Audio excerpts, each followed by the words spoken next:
அண்மை செய்தியை பார்த்து வருகிறோம். கொரோனா பரவல் எதிரொலியாக கர்ப்பிணிகள் முகக்கவசம் அணிய தமிழக பொது சுகாதாரத்துறை அறிவுறுத்தியிருக்கிறது. அதிக காய்ச்சல், இருமல், உடல்வலி உள்ளிட்டவை கர்ப்பிணிகளுக்கு இருந்தால் மகப்பேறு காலத்திற்கு முன்பாகவே மருத்துவமனைக்கு செல்ல வேண்டும். மேலும் நெரிசல் மற்றும் கூட்டம் அதிகமாக உள்ள பகுதிகளுக்கு சில நாட்கள் செல்வதை தவிர்க்க வேண்டும் என்று சுகாதாரத்துறை அறிவுறுத்தியிருக்கிறது. விவரங்களோடு இணைகிறார் எமது செய்தியாளர் ஜெரி. முழு விவரங்களை பதிவு செய்யலாம்.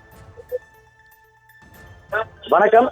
இந்தியாவில் கொரோனா பாதிப்பு 5000 கடந்துள்ள நிலையில கொரோனா தொற்று அதிகரித்து வருவதால் மத்திய சுகாதாரத்துறை அந்தந்த மாநில அரசுகள் முன்னெச்சரிக்கை நடவடிக்கை எடுக்க உத்தரவிட்டு வந்திருக்கிறது. இந்த நிலையில் வயதானவர்கள், நோய் எதிர்ப்பு சக்தி குறைவாக உள்ளவர்கள் பொது இடங்களுக்கு செல்லும் போது முக கவசம் அணிய வேண்டும் என தமிழக பொது சுகாதாரத்துறை கடந்த சில நாட்களுக்கு முன்பு உத்தரவிட்டிருந்தது. இந்த நிலையில் தமிழகத்தில் தொற்றின் எண்ணிக்கை நாளுக்கு நாள் அதிகரித்து வருவதால கர்ப்பிணிகள் பாதுகாப்பாக இருக்க பொது சுகாதாரத்துறை எச்சரித்திருக்கிறது. மேலும் கர்ப்பிணிகள் முகக்கவசம் அணிய வேண்டும் எனவும், அதிக காய்ச்சல், இருமல், உடல்வலி உள்ளிட்டவை இருந்தால் மகப்பேறு காலத்திற்கு முன்பாகவே மருத்துவமனைக்கு செல்ல வேண்டும். அதே போல நெரிசல் மற்றும் கூட்டம் அதிகமாக உள்ள பகுதிகளை சில நாட்கள் செல்வதை தவிர்க்க வேண்டும் என தமிழக பொது சுகாதாரத்துறை அறிவுறுத்தியிருக்கிறது. விவரங்களுக்கு நன்றி ஜெரி.